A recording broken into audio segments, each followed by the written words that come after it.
Salut Wissam. On a une actualité qui est très chargée en ce moment. On a effectivement la collectivité européenne d'Alsace qui est sortie de terre là, au début de l'année. Et finalement, quand on regarde le paysage médiatique, on entend très peu d'Alsaciens s'exprimer sur le sujet.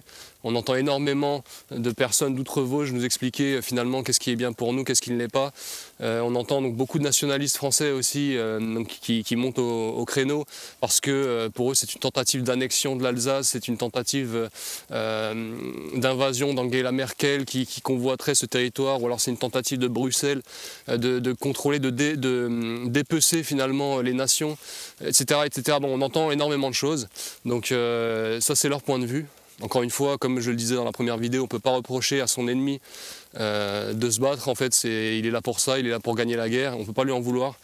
Ça peut même se respecter dans un sens, mais par contre, on peut s'en vouloir à nous-mêmes de refuser le combat, de nous enterrer, de nous cacher, de filer en fait, et de leur laisser le champ libre depuis les Vosges jusqu'au Rhin, sans aucune opposition.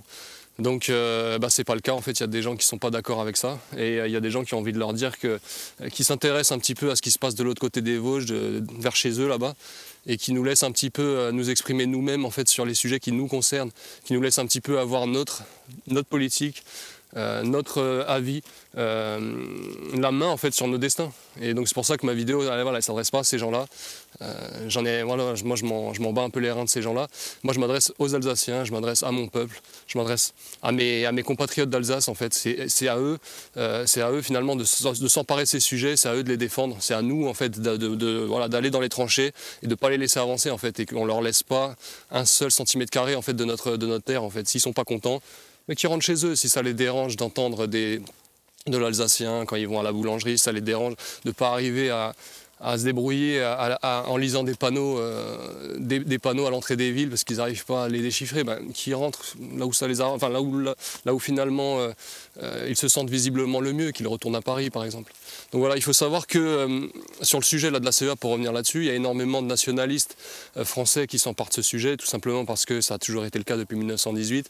Ils sont dans la mythologie, dans le roman national qui nous explique que la pauvre Alsace était maltraitée par ces salauds d'Allemands, qu'elle a été colonisée, qu'elle a été exploitée, qu'elle a été rabaissée plus bas que terre, et que grâce au sacrifice de ces Français qui sont morts en fait, pendant la Première Guerre mondiale, elle a enfin pu goûter à la liberté, goûter enfin à ce retour vers sa mère patrie qui l'a tant chérie, qui lui a tout donné, etc. Donc ça, c'est bien sûr une très très grosse connerie. Ils pouvaient à l'époque peut-être la diffuser relativement facilement parce que nos anciens, après la Seconde Guerre mondiale, rasaient les murs, parce que c'est un petit peu le sentiment victimaire que beaucoup malheureusement de femmes qui sont violées ont aussi, c'est-à-dire qu'on les fait passer pour des coupables. Elles se sont fait violer, mais derrière c'est elles les coupables en fait, parce qu'elles sont allées à tel endroit ou à telle heure, ou elles étaient habillées d'une telle manière, etc. Donc finalement, est-ce qu'elles l'ont pas cherché? Donc les Alsaciens, c'était un peu pareil, ils se sont fait violer pendant la Seconde Guerre mondiale, mais ils ont eu un sentiment de culpabilité derrière, parce qu'on a réussi en fait à leur introduire ce sentiment, à l'instiller en fait, que ce soit par le biais de la politique répressive qui a eu lieu juste après-guerre sur la population alsacienne, la francisation forcée à l'école, etc. Voilà. Donc nous, on n'est plus cette génération en fait. Nous, on ouvre maintenant les livres, nous, on regarde les choses, nous, on écoute les historiens alsaciens qui rouvrent les dossiers, nous, on étudie la période de 1870 à 1918. Qu'est-ce qu'on constate?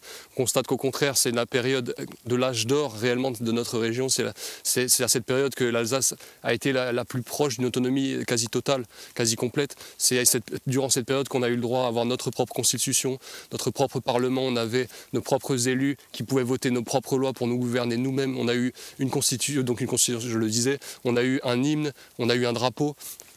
On avait un territoire en fait on était à la veille de la Première Guerre mondiale, on était à la dernière ligne droite en fait qui nous permettait d'accéder à l'autonomie complète au sein de la Confédération, de l'Empire du second Reich allemand. Et ça, les Français ne veulent pas que vous le sachiez. On a eu droit, du coup, sous cette période 1870-1918, on a eu le droit à des avancées sociales sans précédent. Les Français, pour des lois qui n'étaient même pas équivalentes, parce que finalement, même encore aujourd'hui, il y a quelques avantages d'ailleurs que les nationalistes ou que d'autres, il n'y a pas que les nationalistes, tous les Français d'outre-Vosges, en fait, condamnent, sont contre, etc. On l'entend souvent, ils ont un réel problème avec ça, avec les bénéfices, notamment au niveau de la sécurité sociale, la couverture sociale, en Alsace. Énormément de choses en fait étaient bien meilleures. On a eu des avancées sociales, je le disais, 60 ans avant les Français, il faut quand même le rappeler.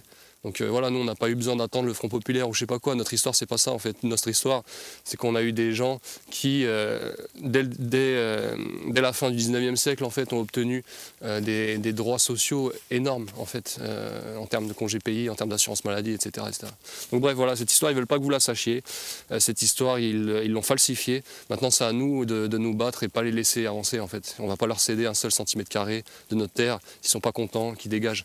Donc en fait, il faut vraiment savoir que, pour moi, il y a vraiment une incompatibilité totale entre un nationalisme français et un nationalisme alsacien ou un régionalisme, on pourrait dire. Même si pour moi c'est une nation, parce qu'on a un destin commun, c'est réellement une nation. On a un destin particulier par rapport à, et une histoire particulière par rapport à toutes les régions environnantes. Et voilà, pour moi, on est réellement dans une nation. Mais quand on vous fait croire que finalement c'est miscible d'avoir des intérêts communs et qu'il faut absolument voilà, suivre les patriotes de France ou même les grands partis, je ne parle même pas d'eux, parce que les grands partis, finalement, eux, vous avez bien compris qu'ils vous trahissent du matin au soir. Enfin, j'espère en tout cas que vous l'avez compris. Mais il y a certaines personnes qui croient encore que les nationalistes, justement français, vont défendre leurs intérêts. Non. Ouvrez les yeux en fait, ils ne comprennent pas. Donc là, pour revenir sur le sujet de la CEA, je vais clairement vous expliquer pourquoi ils ne comprennent pas. Déjà, premièrement, quand ils nous font croire que c'est une tentative de Merkel de récupérer un territoire, il faut savoir que les Allemands ne participent même pas réellement, enfin ils n'ont pas participé finalement à la création de cette entité. Donc il n'y a pas eu d'échange, actuellement il n'y a pas réellement de synergie à ce niveau-là, c'est vraiment quelque chose qui s'est fait en Alsace et c'est tout, quoi. Il y a pas de... Là voilà, on ne peut clairement pas dire qu'il y a eu des commissions, il y a eu des échanges trilatérales, trinationaux entre les Suisses, les Allemands, les Français, etc. Non, c'est faux, c'est pas vrai. Quand on vous dit que c'est une collectivité européenne d'Alsace, donc ça voudrait dire que en fait, c'est l'Europe qui est derrière, c'est Bruxelles qui essaie de démanteler, de dépecer la France, etc. Encore une fois, bullshit, grosse connerie, ce n'est pas le cas. C'est comme quand vous dites, mais Eurométropole de Lille, en fait, est-ce que Lille a été récupérée par Bruxelles? Eurométropole de Strasbourg, on peut dire oui, il y a le Parlement européen, d'accord, mais l'Eurométropole de Lille, il n'y a pas de Parlement européen, ce que je sais, elle s'appelle quand même Eurométropole. Il faut savoir aussi qu'en Alsace, le nom Europe, le mot, je veux dire, Europe n'est pas connoté de manière négative parce qu'on est dans une région particulière, donc trifrontalière, on va dire France, Allemagne et Suisse. Même voilà, on a Luxembourg à côté. On a vraiment donc une vocation européenne, j'ai envie de dire. On a de tout temps, de toute notre histoire, été un pont entre des civilisations, entre des peuples. On a de tout temps été vraiment au croisement, au carrefour en fait de ces peuples. Et c'est pour ça que les gens sont attachés à l'Europe, qui n'a pas une connotation aussi négative peut-être qu'ailleurs en France.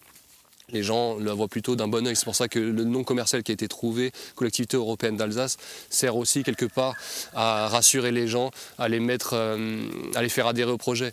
Pour moi, cette Collectivité européenne d'Alsace, elle reste avant tout marketing. C'est un coup de pub aussi pour calmer un peu les ardeurs des Alsaciens qui ont été très nombreux à à se battre en fait à l'époque de la sortie donc, de la région Grand Est, quand il y a eu ce projet qui était sur la table. Il y a eu énormément de gens qui se sont battus, qui sont descendus dans la rue, qui ont fait des tractations au niveau politique, au niveau local, etc. Il y a eu vraiment de grosses réactions.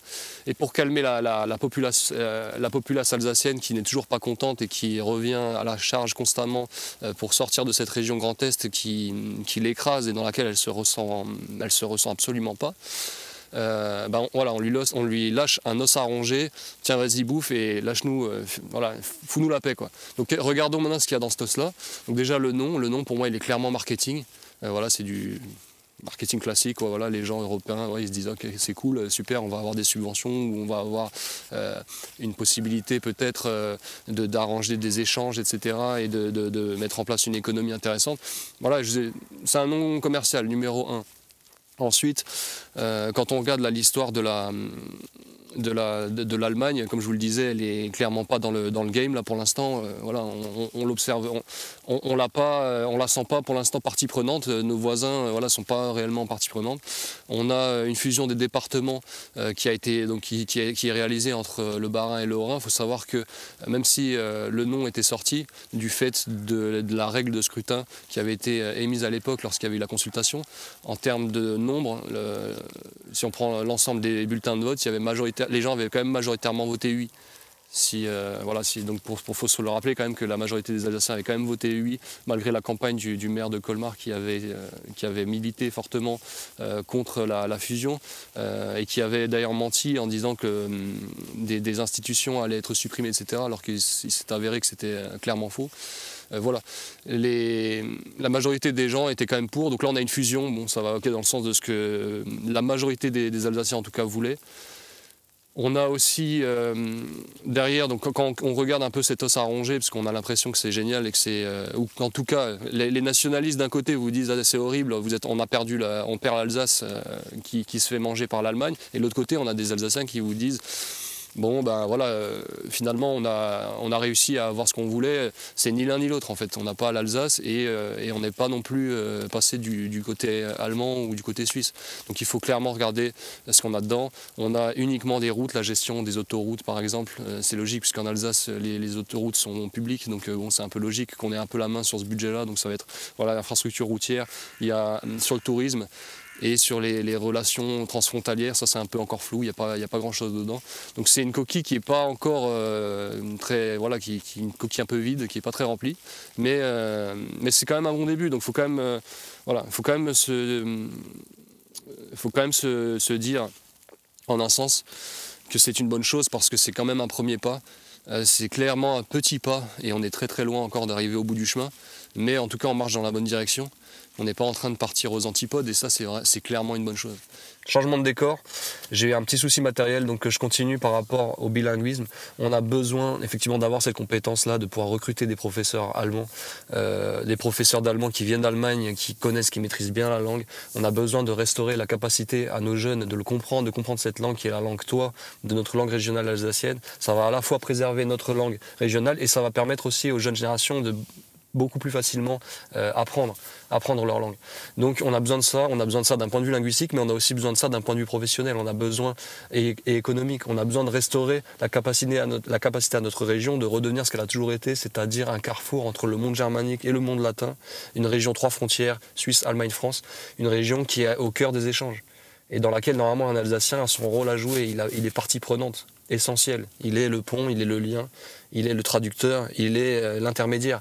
Donc ça, on en est privé grâce à la politique française qui a été de dégermaniser notre région. Donc finalement d'essayer de supprimer l'âme de notre identité.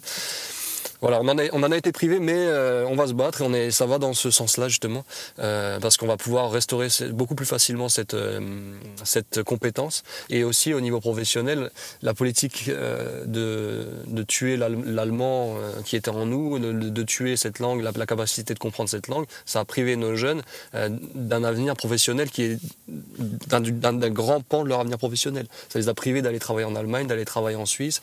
Vous allez en Suisse, vous avez des salaires qui sont 2 à 3 fois supérieurs au salaire que vous allez toucher en France ou en Alsace pour un job équivalent. Donc voilà, à un moment donné, il faut quand même se dire que la logique des Jacobins de tuer la possibilité pour les Alsaciens d'aller travailler en Suisse et en Allemagne, elle n'a aucun sens d'un point de vue de notre région. Parce que du point de vue de ma région, moi je suis content qu'on ait des Alsaciens qui aillent travailler en Suisse, qui aillent travailler en Allemagne, qui ramènent du coup forcément leur salaire en Alsace, dans ma région, et ils vont le dépenser. Donc ils vont faire tourner l'économie, ils vont enrichir ma région avec ces salaires qui sont allés gagner en Suisse et en Allemagne. Je veux dire, tout l'intérêt est là. Donc l'intérêt des Jacobins et l'intérêt régional, il faut déjà savoir que ça ne peut pas fonctionner ensemble. Voilà, vous avez le nationalisme des Jacobins, des Français, du français, et le nationalisme régional alsacien ne peut pas être miscible, c'est pas possible. Vous avez forcément, c'est comme l'eau et l'huile, ça ne se mélange pas. Vous allez forcément trahir l'intérêt des uns si vous choisissez l'un de ces nationalismes, et vous allez trahir l'intérêt des autres. Donc il faut à un moment donné se positionner. Moi je suis pour que les Alsaciens puissent décider pour eux-mêmes, que les Alsaciens puissent travailler dans l'intérêt de leur peuple. Je suis pas là pour essayer d'aller dire aux Parisiens comment est-ce qu'ils doivent régir leur vie, qu'est-ce qu'ils doivent faire, qu'est-ce qu'ils doivent pas faire, qu'est-ce qu'ils doivent mieux faire. Ils sont souverains chez eux en fait, mais qu'ils viennent pas commencer à me casser les bonbons chez moi. Nous, on est chez nous. On a besoin de travailler pour nous-mêmes maintenant. Il faut à un moment donné commencer à se rendre compte de la petite musique qui est derrière. Aussi, pour juste terminer sur le bilinguisme, on a été privé par leur politique justement de tuer ses capacités, nos capacités, nos compétences linguistiques en allemand. On a été privé d'un accès à des événements culturels qui sont fantastiques. En Suisse et en Allemagne, vous avez énormément de festivals, vous avez énormément de concerts, vous avez des musées, vous avez des expositions, vous avez plein de choses au niveau culturel. Et malheureusement, on en est privé parce que voilà, barrière de la langue, on ne sait pas comment, voilà, on ne va pas comprendre, on va être bloqué d'une manière ou d'une autre. Et donc, nos jeunes ne peuvent pas profiter pour échanger, pour s'enrichir en fait, et malheureusement c'est triste parce que ces événements se passent à 5, 10, 20 minutes de chez eux et c'est très riche, en fait, c'est très dynamique, ces régions voilà, sont très dynamiques d'un point de vue culturel, donc voilà, on a besoin, vraiment on a très besoin de restaurer ces compétences linguistiques et pour toutes les raisons que je viens d'évoquer, il est nécessaire de diffuser ces informations.